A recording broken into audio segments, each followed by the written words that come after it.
Now that we know how to perform a PubMed search utilizing the search bar, in this video you will learn how to further limit the results of your search with filters. Filters are displayed on the left column of the results page. Only the most popular filters show by default, but you can add additional filters as selectable options by clicking Show Additional Filters. At this point, we've narrowed the search down to less than 200 hits.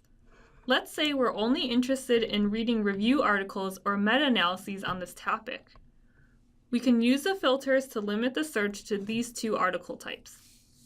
If the article types you want aren't currently displayed, click on Customize. Here, you'll find additional article types, and for this example, we'll select Review and Meta-Analyses. Now you can see them displayed on the left-hand column, but that doesn't mean the filters are turned on yet. To apply these filters to the search, click on each article type. You'll know the filters are turned on if the text turns blue and there are check marks next to them. Now let's add a publication date filter. Say we found a really informative systematic review where authors included PubMed articles from January 2000 to January 2015.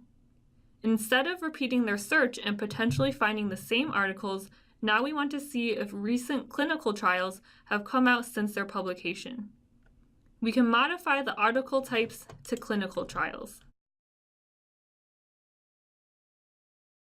And we can put a custom range for the publication date to only include January 2015 to 2016. As you can see, filters can be stacked to help you narrow your PubMed search further, and they can be selectively cleared. Filters will be applied to all future searches until you turn them off by clicking on Clear All. Now that we feel more comfortable using PubMed's commands to build a search string, let's return to the patient case and try to find an answer to ML's question. Because we don't see any newly published articles relevant to this patient, let's put the review filter back on.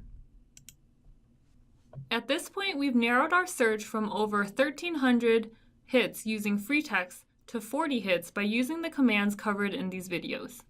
We can change the view from a summary to be able to view the full abstracts and more closely review the article's content. The second result seems to be applicable because the abstract describes use of metformin and glyburide. We can select one of the full text options and gain access to the full text. This concludes the series of training videos on the most helpful search functions in PubMed.